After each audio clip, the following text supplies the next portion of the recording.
시청자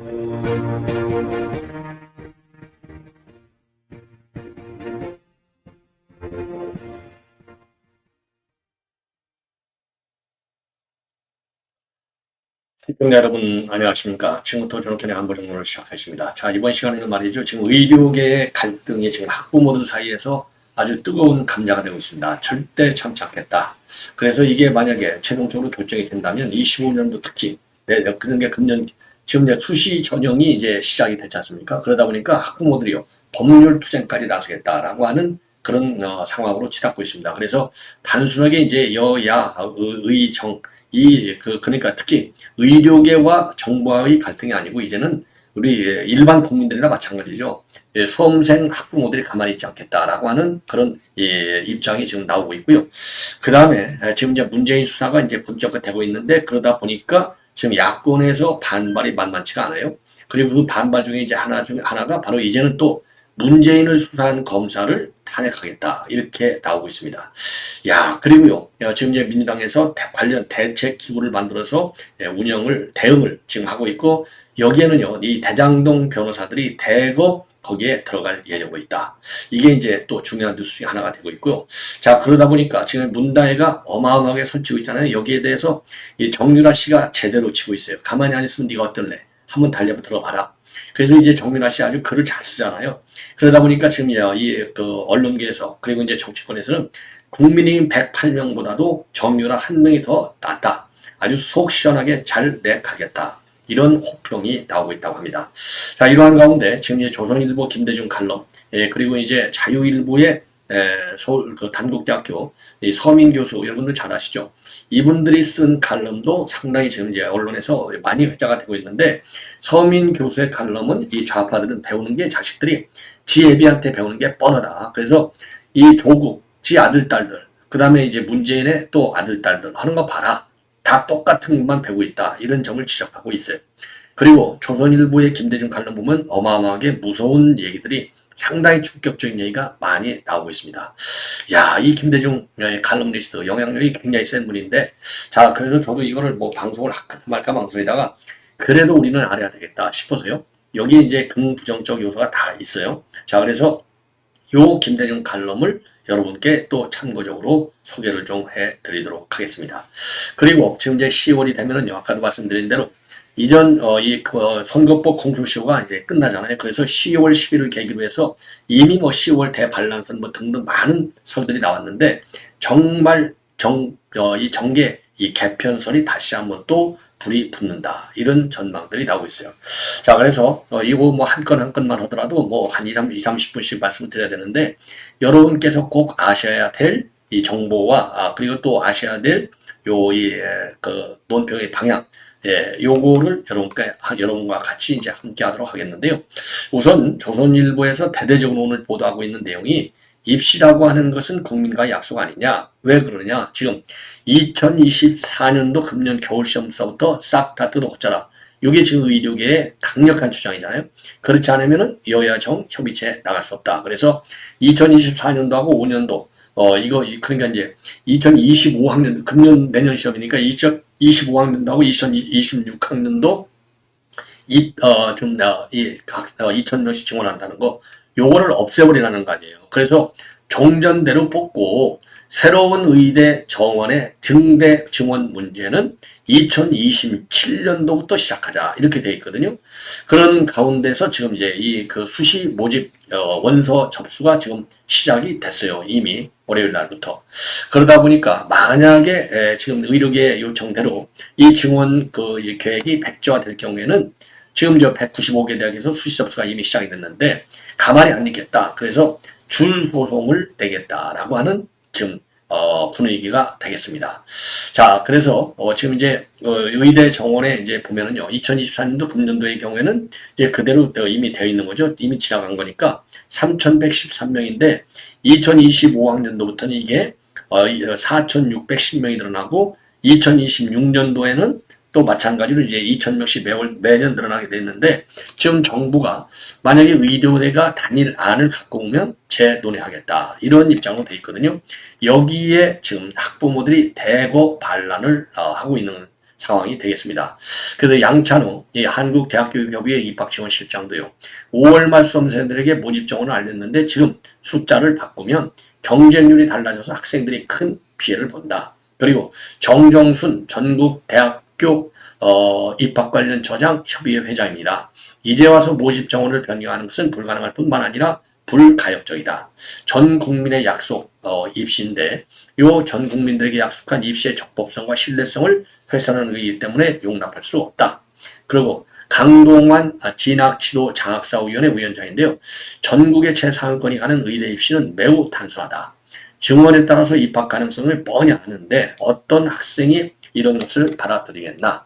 자, 그래서 만약에 말이죠. 요거를 갖다가 할 경우에는 효력정지 가처분 신청 그리고 행정소송을 제기할 것이 확실시 된다.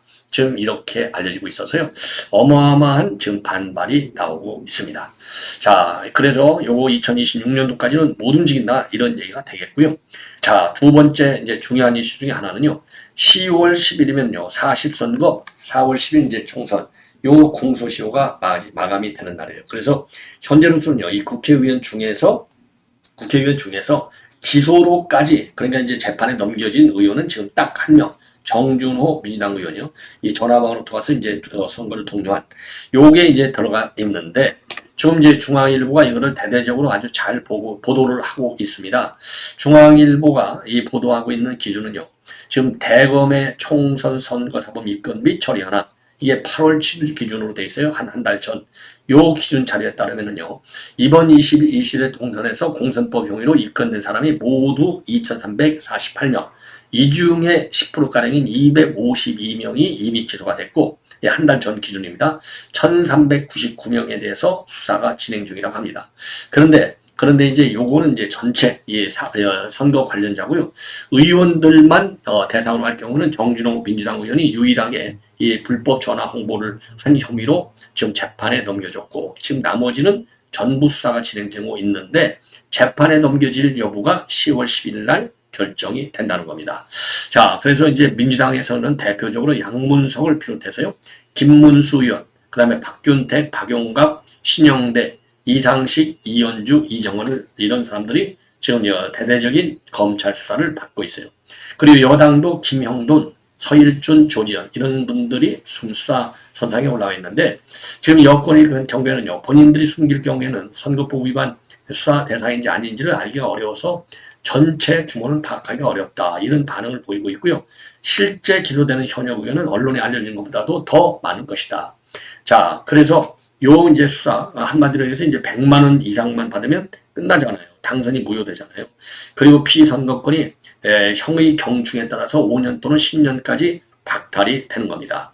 그래서 이게 이제 어마어마하게 지금 공포에 시달려 있다는 것이 되겠는데 이렇게 이제 법률적인 규정 때문에만도 굉장히 이제 위협을 느끼고 있을 뿐만 아니라 현재의 정치 상황과도 딱 맞물려 있다는 겁니다. 우선 여권의 경우에는요, 윤 대통령하고 한동훈 이 사이가 좀 삐걱대고 있고, 그리고 야권의 경우에서는 이재명의 선거법 위반, 의중조사 재판, 요게 이제 10월로 딱 예정돼 있잖아요. 그래서 요게 여야의 이런 내부 상황하고도 지금 공직선거법 요 기소하고가 다 맞물려 있다는 겁니다. 그래서 우선 야권에서 거론되는 것도 야권의 정계 개편인데 바로 뭐냐?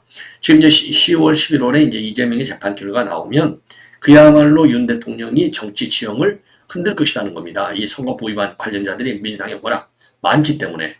자, 그래서 이제 이재명에도 유죄 선고가 나오고 이건 뭐 확실하니까요. 그리고 이제 현역 의원들이 이제 수십 명이 재판을 받게 되면 민주당 위세가 지금보다도 훨씬 더 약해지고 흔들릴 것이다. 예. 자, 이와 관련해서 이제 김승현 법사위 간사잖아요. 김승현 판사 출신.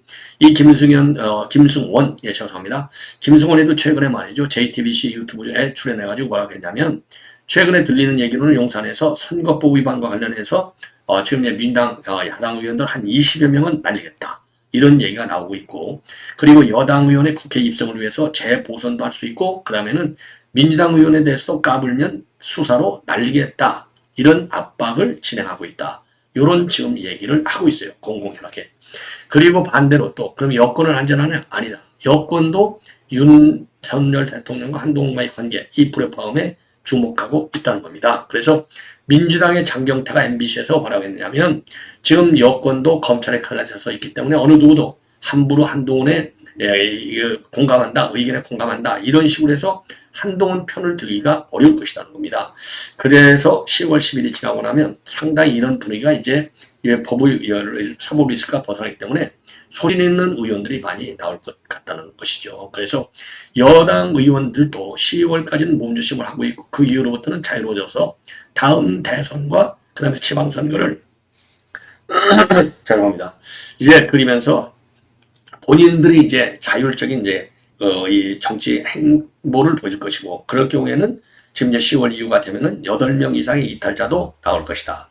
이런 희망 섞인 관측을 하고 있다는 겁니다. 이렇게 해서 여권 분열 가능성도 배제할 수 없다는 건데 이 김종혁 지금 이제 친한이죠. 이거 웃기지 말아라. 이건 말도 안 된다. 이런 얘기를 하고 있고 그럼에도 불구하고 당정 관계가 수평적으로 바뀔 수 있다. 이런 기대감도 나오고 있다고 합니다. 자 이렇게 해서 지금 여야가 10월 요 선거를 이 공소법 시효를 갖다가 이 그 정치 권력 지역의 아주 큰 변화 상황으로 본다. 예. 자, 그래서 지금 여기 그런 상황이 지금 되고 있어요. 예. 자, 그다음에는 이제 중요한 것 중에 이제 하나는 지금 이제 문재인과 관련된 수사인데요. 이거와 관련해서 이 공수처, 지금 이제 수사 검사를 공수처에 고발하고 또 탄핵하겠다. 이런 입장을 내놓고 있어서 지금 야당도 강성 대응을 예고하고 있고요. 그리고 지금 이제 문재인 수사대책위에 이재명 변호의원들을 투입할 예정이라고 합니다. 그래서 지금 이 문재인 수사에 대해서 강력하게 대응하겠다라는 입장으로 되어 있어요. 예. 자, 이 정도로 이제 이거는 말씀을 드리겠고, 그다음에요. 지금 이제, 요거를 좀 먼저 말씀을 드리겠는데, 뭐냐. 바로 이제 김대중 칼럼을, 먼저 여러분께 말씀을 드리도록 하겠습니다. 김대중 칼럼은요, 이 제목이 내조로 되어 있어요. 그래서 박근혜 전 대통령한테 남편이 있었다면 뭐라 조언했겠느냐. 바이든 재선을 멈추게 한 질 바이든 여사도 떠올랐다. 그리고 윤 대통령 부인은 지금 상황을 어떻게 볼 것인가? 남편에게 뭐라 조언할 수 있을까? 이러한 지금 의문을 제기하고 있어요. 문제를 제기하고 있는 상황이 되겠습니다. 자, 그래서요,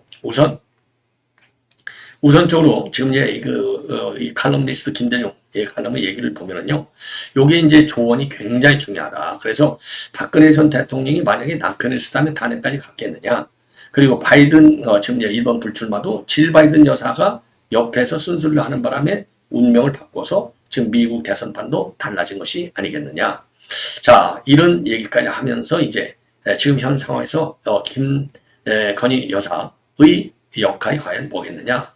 이런 점에 대해서 이제 문제 제기를 하는 겁니다. 왜냐? 지금 요 칼럼을 보면요. 윤 대통령이 지금 굉장히 정치적으로 어려운 국면에 들어 있는데 요 적절한 출구를 못 찾는 것 같다는 것이죠. 그렇게 될 경우에는 지금 윤 대통령이 추진하고 있는 개혁이 성공을 하겠느냐? 어려울 것이다. 예. 굉장히 어려울 것이다. 자, 그러면서 지금 현재 우리 보수파들도 대통령의 이런 그 여러 가지 그 상황에 대해서 국정 운영에 대해서 불만이 상당하고 실망이 크다는 겁니다. 우선적으로 그러다 보니까 지금 김문수에 대해서 소신 발언하는 것은 지금 우리 보수 중에서 많은 박수를 보내고 있는데 그런 김문수와 같은 강한 소신이 왜 윤 대통령한테 그런 이 개혁 이런 게 이제 나오지 않느냐. 그러면서 이재명에 대해서 단죄를 하지 못하는 것도 윤 대통령의 미온적 태도 때문에 나온 것이 아니냐. 그래서 이것도 비판을 받고 있고요.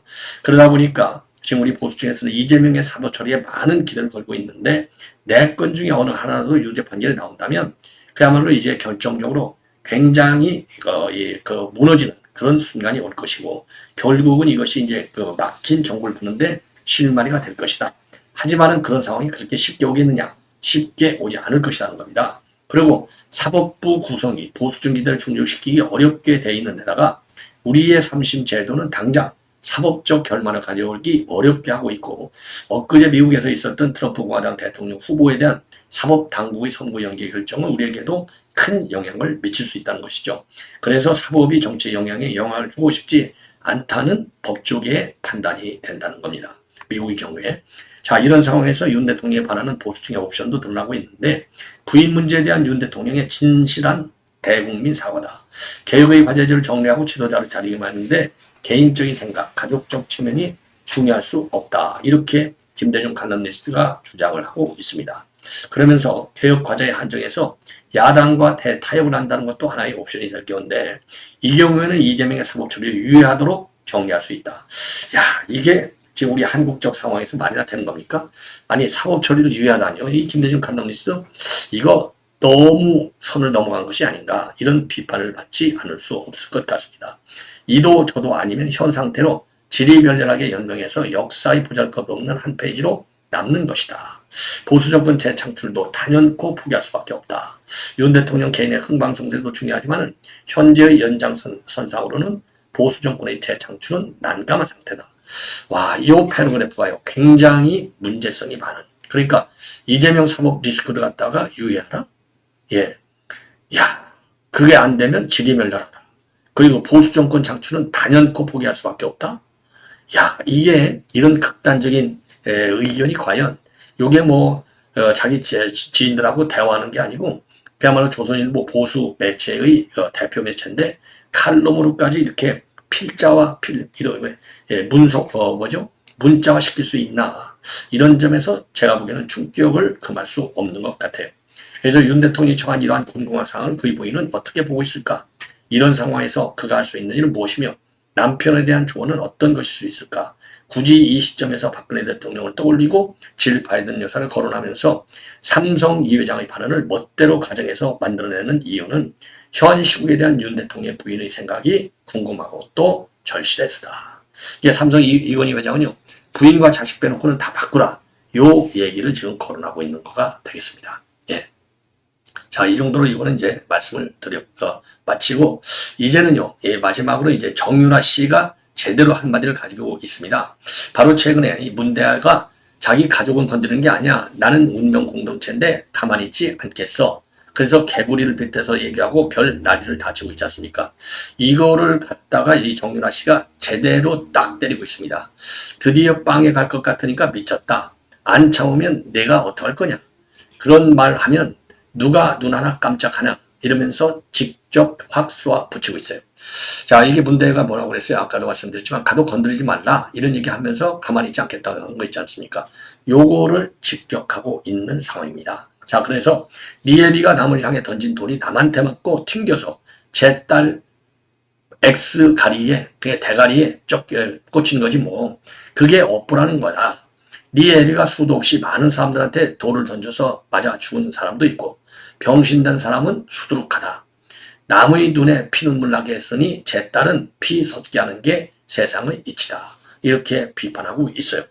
그리고 민주당 비판도 거침없이 쏟아내고 있습니다. 검찰이 문 대통령 손자 태블릿 PC까지 압수했다라고 주장하면서 지금 민주당에서 검찰을 비판해왔지 않습니까? 여기에 대해서 과거 압수수색 당했을 때 본인의 경험을 언급하면서 반박하고 있어요. 우리 집 구석 아이 것 남의 것 다 압수해가면서 한 말이 있다. 애초에 같은 집에서 나온 물건이면 누구 것인지 확인이 불가능하고 사진이나 일기 안에서 범죄 사실이 발견될 수 있으므로 모든 게 다 압수 대상이다. 이렇게 당시 검찰이 얘기하더라. 그러면서 아이 젖병 압수한 것도 아니고 태블릿 PC 없으면 문다의 아들이 어떻게 되는 것도 아닌데 이게 논란거리라고 하니 참 얼척이 없다. 이렇게 민주당을 직격하고 있어요. 이렇게 되니까 우리 이제 이 정치권에서는요, 아주 속 시원하다, 이런 반응들이 줄리고 있다고 하고요.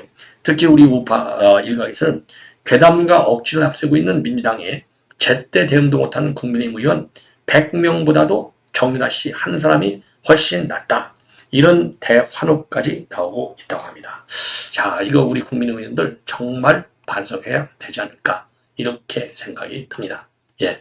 그리고 이제 마지막으로요, 이 서민 교수의 이제 칼럼을 보면 배운 대로 하는 좌파의 자식들, 이렇게 해서 자유일보에서 이 칼럼을 쓰고 있어요. 바로 뭐냐, 이제 운명과 관련된 내용.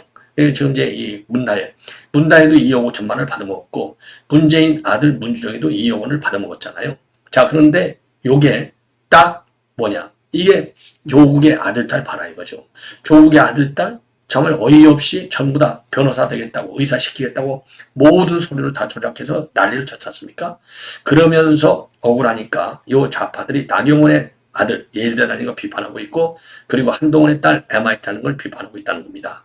요거 왜 좌파의 자식들이 이렇게 하나같이 무능한 데다가 뻔뻔 속기까지 하나 이거죠. 이런 상황을 예견하셨던 조국 선생의 명언을 한번 가져와 본다. 그러면서 아버지에게 배운 대로 한다. 조국이 아버지에게 배운 대로 한다. 이렇게 하면서 지금 우리 우파를 비판했는데 좌파들이 그렇게 하고 있다는 거예요. 그래서 배운 대로 하는 좌파의 자식들이라고 하는 칼럼을 썼습니다. 그래서 이 칼럼은요. 제가 별도로 좀 더 자세하게 정리해 드리도록 하겠습니다. 시청자 여러분 이것으로 본 방송은 마치겠습니다. 대단히 고맙습니다.